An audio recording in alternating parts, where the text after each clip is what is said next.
بسم اللہ الرحمن الرحیم۔ تو نے یہ دعا کیوں نہ مانگی؟ حضرت انس رضی اللہ تعالیٰ عنہ روایت کرتے ہیں کہ نبی کریم صلی اللہ علیہ وآلہ وسلم ایک بیمار کی عیادت کے لیے گئے۔ دیکھا کہ وہ سوکھ کر چڑیا کے بچے کی مانند ہو گیا ہے۔ نبی کریم صلی اللہ علیہ وآلہ وسلم نے اس سے دریافت کیا کہ تم کوئی دعا مانگتے رہے ہو؟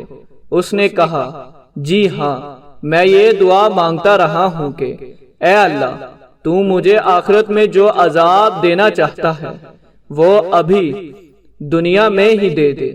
آپ صلی اللہ علیہ وآلہ وسلم نے فرمایا سبحان اللہ، تو اس کی طاقت نہیں رکھتا، تو نے یہ دعا کیوں نہ مانگی؟ ربنا آتنا فی الدنیا حسنۃ وفی الآخرۃ حسنۃ وقنا عذاب النار۔ پھر آپ صلی اللہ علیہ وآلہ وسلم نے اس کے لیے دعا کی اور وہ صحت یاب ہو گیا۔ دعا دوبارہ رپیٹ کریں، ربنا آتنا فی الدنیا حسنۃ وفی الآخرۃ حسنۃ وقنا عذاب النار۔